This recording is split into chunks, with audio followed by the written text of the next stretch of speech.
I think the Republicans are doing something very clever. Rather than sort of frontally attacking Social Security and Medicare, they're going after the infrastructure that keeps them working and basically taking them apart, making them not work.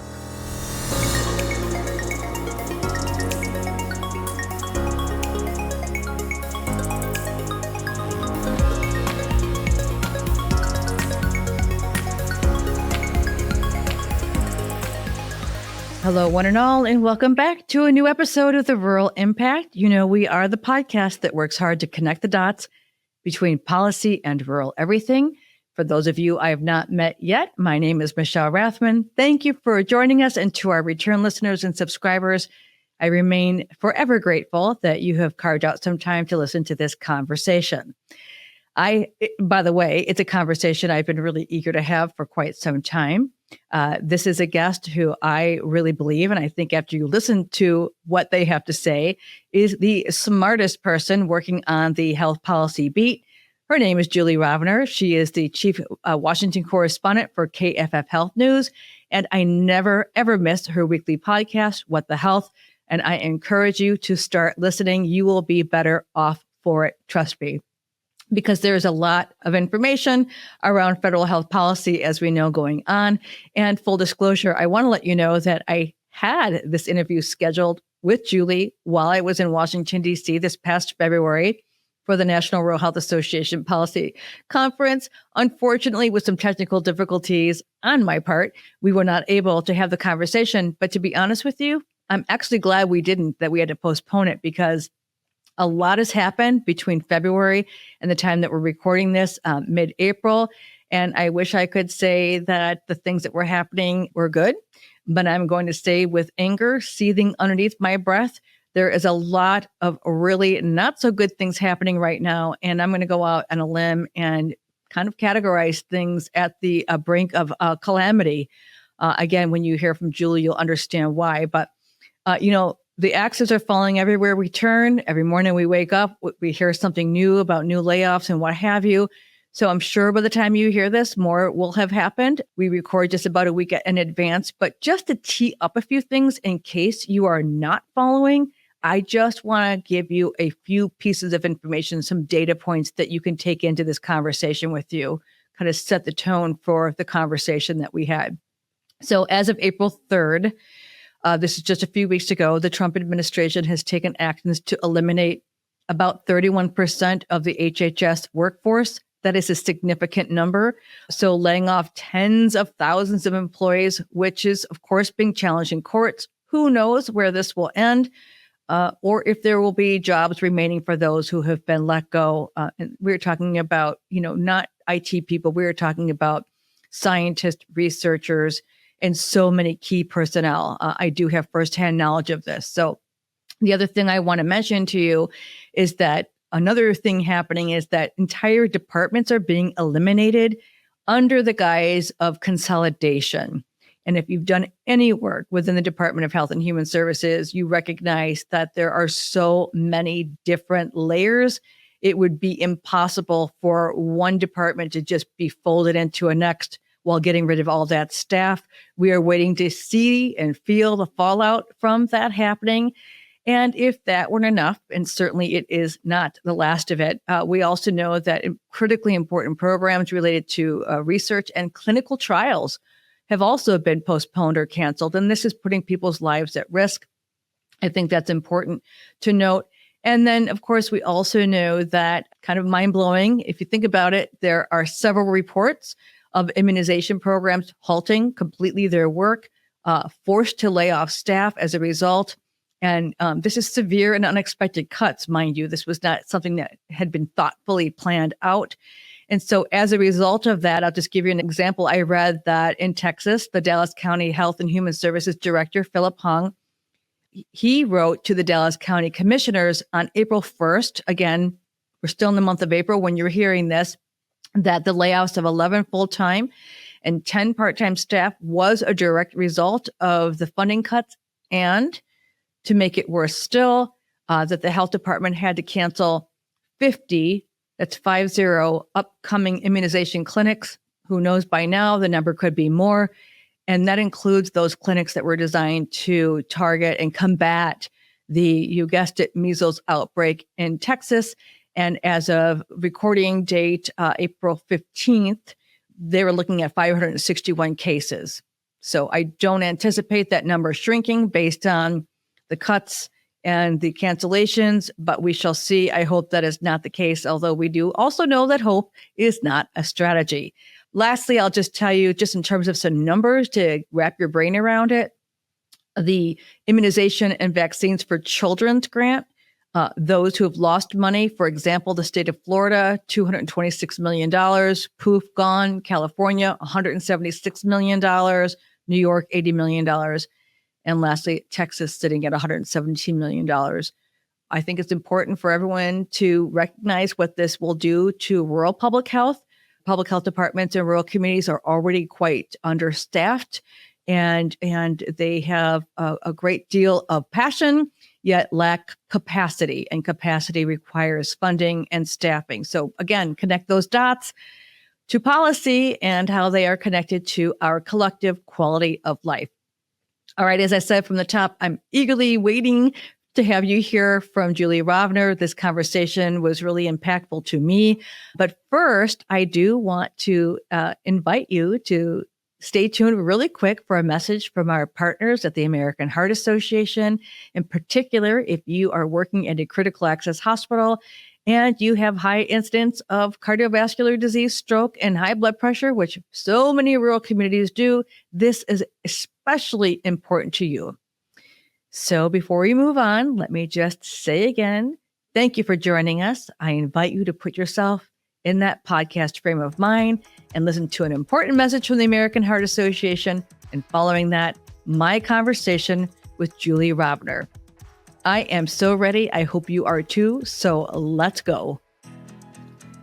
This episode of the Rural Impact Podcast is sponsored by the American Heart Association.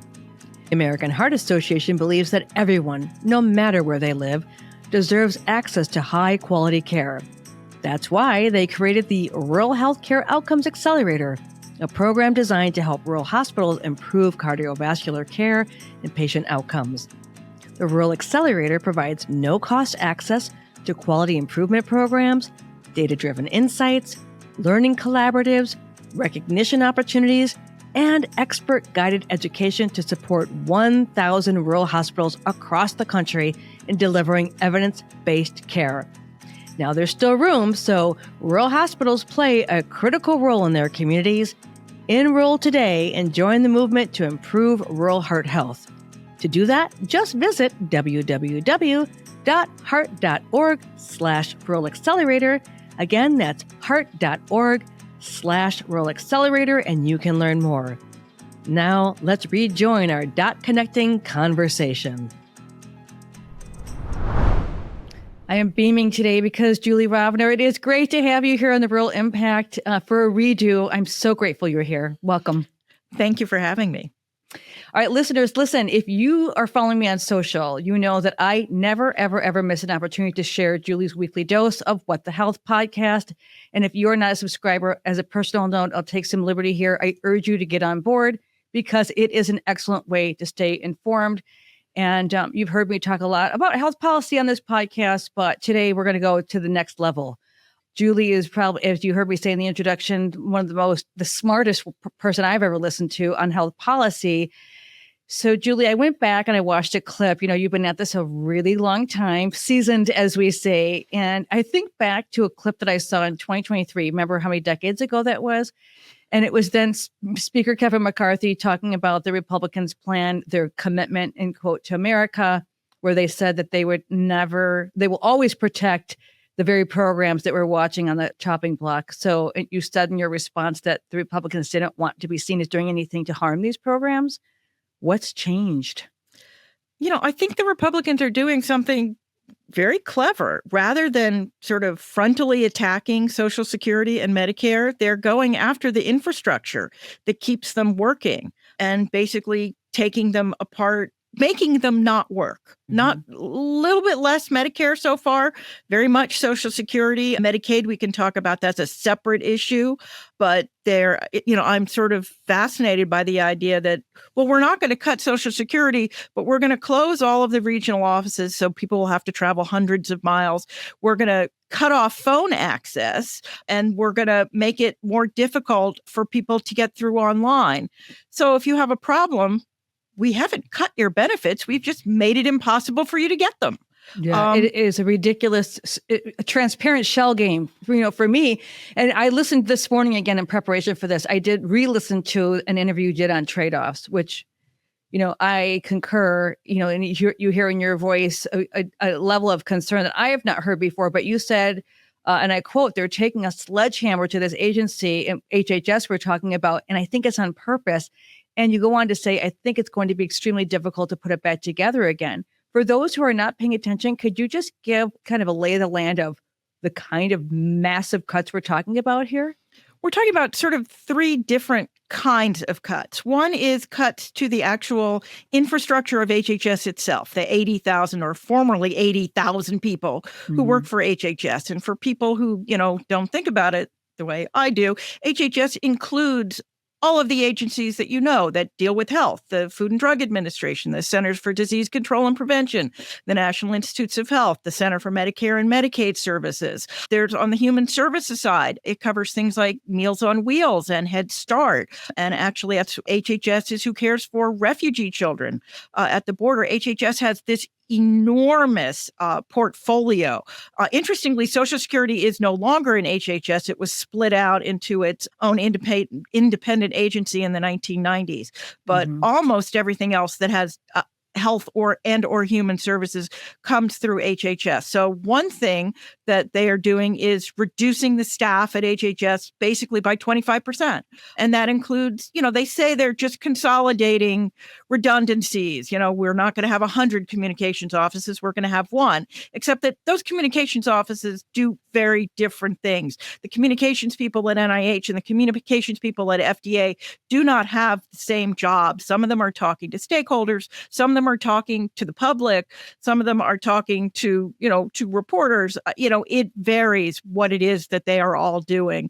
They are cutting grants, which does not happen. I mean, particularly research grants, it takes a long time and a lot of inside and outside peer review to get a grant approved and then to get it funded. Many more grants are approved than get funded. Generally, the only way a grant is stopped in the middle is for malfeasance, is for fraud or abuse. They're just saying, no, we don't think these grants agree with what we think you should be doing. So we're just going to cut them in the middle.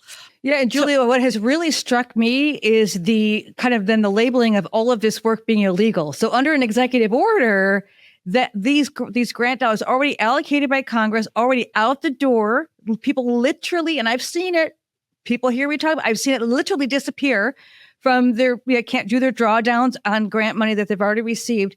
And then the notion that these are all of a sudden illegal activities, that has struck me as what's really different. Well, this is all illegal. I mean, that's the thing that sort of shakes you up. We have courts, we have judges across the country, including judges appointed by President Trump, saying, you can't do this. This is illegal. But what they're doing is they're doing it so fast and they are flooding the zone, as Steve Bannon said, that no one can keep up. I did an interview on last week's podcast with law professor Steve Laddick, who said, our federal court system was not built for this kind of flooding. Basically, that they just, they can't move fast enough. People are suing over things that the administration did 3 weeks ago, which is 100 different things ago. It's really hard to keep up. And let me finish my other point about they're cutting it in three pieces. The third piece are the contractors. A lot of work that's done for the government is done not by staff, but by outside contractors. They haven't done this yet, but there's an order at HHS to cut 35% of their contract. So, we've seen things like scientists unable to get food to feed their lab animals. They're bartering with each other for reagents, for ongoing experiments. We've seen patients left hanging because clinical trials have been stopped in the middle, which is dangerous in addition to everything else. I mean, it is so different from anything that's ever happened before. And I think that's what I was saying on trade-offs. I've been doing this for 40 years now. I've seen lots of changes of administration from Democrat to Republican, from Republican to Democrat. I have never seen anything that even almost approaches what's happening right now. No, and what really strikes me is that it's seemingly like there's nothing that can be done. I mean, to your point, I said we are spending countless dollars on defending the indefensible at this point. And then I also wonder, at what point do we start to feel it, at that state level? We already know some of the things that you talked about. Let's go back just a little bit, because we do know that, there's no time to breathe. And the level of the speed at which changes are coming, the tsunami of changes are coming. And we've been talking about for weeks, your colleague, Larry Levitt, we've talked to Georgetown University's Edwin Park about the Medicaid cuts and work requirements. These are now, boiling over as well. And again, because we don't have a crystal ball here, what are you hearing? What's your sense? What should we be preparing for based on what your circles are telling you? Well, my sense is that Congress is going to try to do what the administration is doing, which is sort of, rather than come at these programs frontally, sort of come in from the back door. And work requirements in Medicaid is an excellent example. They'll say, we're not going to cut benefits for Medicaid, but what we're going to do is we're going to make it much harder for people to get on and stay on Medicaid. We're going to add all of these bureaucratic sort of steps that people have to, all the hoops that people have to jump through to get on the program and to stay on the program. And of course, what we've seen is that it's sometimes not the beneficiaries who have trouble with the bureaucracy. Sometimes it's the bureaucracy that has trouble with the bureaucracy, that the states themselves can't keep track of all of this. And so it makes it, people end up falling off the rolls, not because they're no longer eligible, but because something happened with all of the hoops that they had to jump through. Julie, that's what I'm expecting. Yeah, I think I read something, maybe it was something that you wrote, so correct me, is that at the end of the day, again, connecting the dots to policy, when you don't have, if you have a work requirement and you need a special, not because you're special, a special condition to accommodate you because of your disability, and then you remove all those protections, the compounding of difficulty, That's I think right. is the point. I mean, one of the things I learned very early on about Medicaid is that you can increase or decrease the rolls by what they say, turning the knobs on how hard it is to apply and how often you have to reapply. The longer the application, the more often you have to go back and get, sort of recertified, the more likely it is that people fall through the cracks. So if you want your rolls to go down, you just increase those barriers. It's been working for years. I mean, states do it when they're ready to have more people on the rolls. And like during COVID, they said, we're not going to, just come on and we'll go back and recertify you later. Then that's why we have sort of continuous enrollment and continuous eligibility. And, people, and there will be some number of people on the program who are not eligible. And at some point they will be discovered to be not eligible and taken off. But what happens is when you tighten that knob down, then you get eligible people getting knocked off the roll. So it's sort of, which do you think is worse? And when you defund it completely, then you have nobody on the rolls. That's a completely different story, you know? And so I take a kind of a look at it in the health. I was at a health policy meeting and someone says, well, maybe we should be focusing our attention on, this is an administration that likes to focus on deregulation. And then I see all these rural hospitals with these big ticket tabs for not meeting a certain requirement or price transparency, for example. So I wonder, is it so ridiculous to think that there might be some regulatory relief somewhere? I mean, again, without the staff, I don't know. What does that look like? Yes. I mean, right now, the regulations, the Medicare regulations and the Affordable Care Act regulations and the Part D regulations all came out as they were supposed to. I think those had all been mostly started before the Biden administration left. So they were just sort of, all they had to do was finalize them. And there were some changes made, as we saw. But those things are happening. It does seem that the Center for Medicare and Medicaid Services didn't get hit quite as hard with some of these cuts as the public health agencies did at HHS. But again, not finished. We don't know what's going to happen yet. One of the things that's been going on quietly in the background is that there was a executive order last week that basically said the administration can cancel any regulation it wants that it disagrees with, which is not how this worked. There's an Administrative Procedure Act. There's a long process for regulation. There's notice and comment rules. They have to do a proposed regulation. They have to take comment. They have to then, redo put out an interim final regulation and then a final regulation. It is hugely bureaucratic because it's meant to have all the stakeholders weigh in rather than just say, oh yeah, that looks dumb, we're going to get rid of it. But right now they seem to think that it looks dumb. They can, if it looks dumb, they can get rid of it. And I think what I'm seeing is a little squeaky wheel gets a little bit of grease. I did read there's back uptick today on the vaccine panels, the discussions that had been, canceled indefinitely, but now they're back on again. And I think the other part of this is that not just dismantling, but the confusion and the on again, off again, on again, off again. That is it's so jarring to me. I know it is to you as well.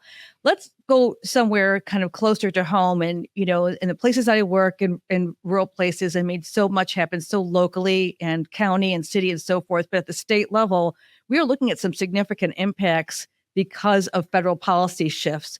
So let's take a look at some of the things that we're being told are being shifted back to the states.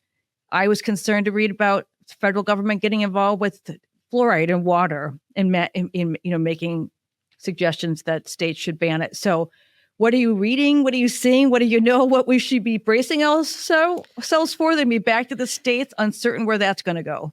Yeah, well, I mean, a lot of public health is already with the states. What they get is support from the federal government. They should be, when you have a disease outbreak, measles, or even more often something you don't know what it is, that's when you call the CDC, and the CDC has people who get on an airplane and come out and help you try to figure out what's going on. Not clear that's going to happen anymore. The FDA has cut not just inspectors, but they've cut the people who handle things like the travel for the inspectors. Well, it's very hard for inspectors to inspect if they can't travel. They fired all of the travel office people. I mean, these were the things that the federal government does that assist states in doing their job of public health. I think, as you mentioned, they're clawing back $11 billion in funding, much of which went out the door because it was originally earmarked for COVID, but states and localities are using it for all kinds of other public health efforts. This is not money that's being, shifted into other things. This is all still going to public health. It's been acquired and earmarked and, people hired to do these public health activities. And the federal government says, nope, got to give it back. That's going to leave a hole in a lot of states' budgets. Mm-hmm. I can testify. I was just working on the road, such thing. I mean, when you understand, one of the frustrations is that when with vaccine equity, for example, those funds, then you really understand the transportation barriers and the nutrition assistance barriers, and you work to fund those things. And you're right, that money it's gone. And so we will have some challenges before us that we don't even know. And we should say, I mean, I think it bears saying every time we say this money was appropriated by Congress. Mm-hmm. The president signed the continuing resolution. It's illegal for him not to spend it. At some point, this is going to come to a head before the Supreme Court. But he can't just say, I don't want to spend this money, so I'm not going to. That is not how this works. Yes. Here. I mean, the funny thing is, it's not even something to agree or disagree with. It is. It is. That is a fact. And where we go from here is anyone's guess. And, here we are, recording this right smack dab on, interestingly enough, tax day. and so, okay, I have one last question I want to talk to you about, which, again, one of the reasons I'm so addicted to your show, the first thing I do in the morning is read something.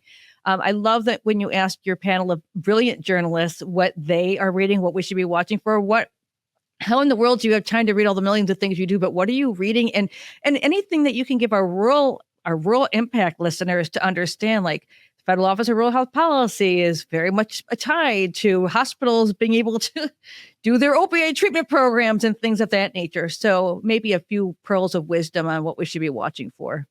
Well, one of the things that I was watching that I saw this morning for the first time is apparently we're going to get a proposed budget from President Trump at some point in the next few weeks. And one of the things they're looking at, zeroing out, is Head Start. And I can only think of how much these programs have been bipartisan over the years. And I am just watching to see if Congress is going to stand up and say, hey, you can't do this. We think this is important. We have funded it. You have to do that. You have to spend this money the way we told you to. Congress has yet to do that. But I'm waiting to see at what point Congress says enough and steps up and reasserts its power as the third co-equal branch of government, which so far we have not seen. Mm-hmm. Listeners know I always say, I won't ask this of you as a journalist with the high level of integrity that you have. I say, what's in your advocacy toolkit? I'm going to say, listening to your show and understanding your reporting is an advocate's toolkit, because you can ask your members of Congress what they intend to do about fill in the blank, about protecting Head Start, because rural America relies heavily on Head Start. And that is a matter of health, as is nutrition and all of these things that we've been talking about. Julie, I am so eternally grateful for you coming on. You're very busy. I cannot wait to listen to your show every single week. Thank you for keeping us informed. You are a national treasure, for sure. Thanks for having me. My pleasure. Thank you. My thanks to Julie Rovner for joining us here on The Rural Impact. I really am appreciative for her time. I cannot imagine spending, although I would like to, spend the day just shadowing her and listening to the conversations that Julie and fellow health policy reporters are having right now. These are some really challenging times. And so we'll make sure that we put links to several of the articles that we think will be important for you to read into our resource page, as well as a link to What the Health podcast. Never miss it. I'm always going to share it with you. And before I leave you, I just want to make sure that I give a very big thanks to Brea Corsaro and Sarah Staub for all of their wonderful assistance and support and creative and organizational skills that they lend to this podcast. And of course, I do want to thank the American Heart Association. We continue to support their work. If you have not checked out the link from our pages, please do, to their Rural Health Outcomes Accelerator program. There is still room left for you, if you are a rural hospital leader, to join in on that really important cardiovascular health program that they've got specifically designed for you. All right, until we meet again, my friends, I'm going to ask you to take really good care of yourself and, to the best of your ability, everyone else around you. Signing off for now. Again, I'm Michelle Rathman, and we will see you again on a new episode of The Rural Impact.